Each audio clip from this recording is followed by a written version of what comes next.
Kings landing లో Jamie Lannister తిరిగి వస్తాడు, కాని అతని తండ్రి మరియు సర్సీ అతన్ని చాలా చన్నగా స్వీకరిస్తారు.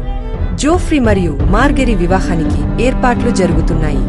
ఉత్తరాన జాన్ స్నో వాల్ వద్దకు తిరిగి వచ్చి వైల్డ్లింగ్స్ దాడి గురించి హెచ్చరిస్తాడు.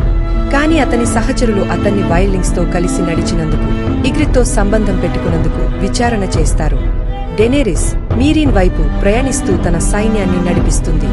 అక్కడకు చేరుకునేటప్పటికీ ఆమె సైనికులు దారిలో కొన్ని బానిస పిల్లల శవాలను సూచికలుగా కనుగొంటారు.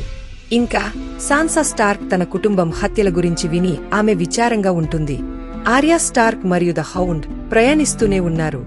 వారు ఒక సత్రంలో నిలిచినప్పుడు ఆర్యా పొల్లైవర్ అనే లానిస్టర్ సైనికుడిని కలుస్తుంది. అతను ఆమె నుండి నీడుల్ కరవాలాన్ని దొంగిలించిన వ్యక్తి. ఆర్యా అతన్ని చంపి తన కరవాలాన్ని తిరిగి పొందుతుంది. Game of Thrones season 4 episode 1 ఇక్కడ ముగుస్తుంది.